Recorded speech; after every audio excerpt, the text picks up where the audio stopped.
নবীজি বলছেন যখন শবে বরাত ওই রাত আসবে তোমরা রাত্রি জেগে কুমু লাইলাহা রাত্রি জেগে তোমরা বন্দিগি করিও আসুমু নাহারাহা এবং দিনের বেলায় রোজা রাখো। তাহলে এই হিসাবে আমাদের জন্য করণীয় হলো রাত্রি জেগে ইবাদত করা, দিনের বেলা নফল রোজা রাখা। এখন আপনাদের কাছে আমি লম্বা করতে চাচ্ছি না সময় না থাকাতে, মূল একটা কথা বুঝাই, এতটুকু বুঝেন আপনারা।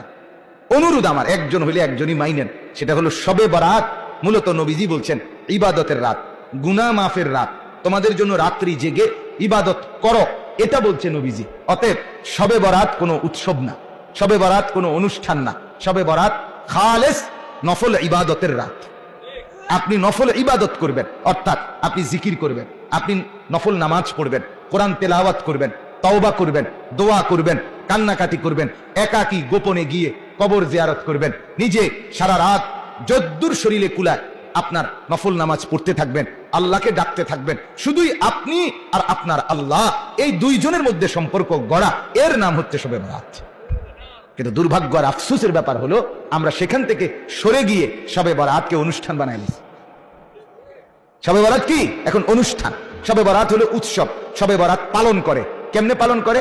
এশার নামাজের পরে হুজুরে 1.5 থেকে 2 ঘন্টা ওয়াজ করবে, এরপরে লম্বা মুনাজাত দিবে, এরপরে প্রত্যেকের হয় 1 ফোঁটলা জিলাফি অথবা 1 প্যাকেট বিরিয়ানি অথবা 1 শান্তি ওই যে মাটির এগুলো করে খিচুড়ি খাইবে। এই 3 নিয়ামতের যে কোনো একটা নিয়ামত, হয় জিলাফি, নয় বিরিয়ানি, নয়তো খিচুড়ি, এই 3টি নিয়ামতের যে কোনো একটি নিয়ামত খাবাইয়া এবার কবে শবে বরাত পালন হয়েছে, এবার গিয়া ঘুম দেন যায় বাইক গিয়ে, এবার বাইক গিয়ে এবার শুয়ে লাইছে, হেবড়ি জি গাইছে করতে আইলে শবে বরাত পালন করে আইছে। শবে বরাত কি করে আসছে? এবার পালন করে আসছে। তা আপনারা যে হুজুরে 1.5 ঘন্টা লাগাইয়া বুঝাইলো যে এই রাত ইবাদতের রাত, আপনি যে খিচুড়ি খাইয়া শুয়ে লাইলেন, আর এইভাবে আপনার কয়শো বছর বুঝাইলে এরপরে থেকে আপনি ইবাদত শুরু করবেন, সেটা কনসে?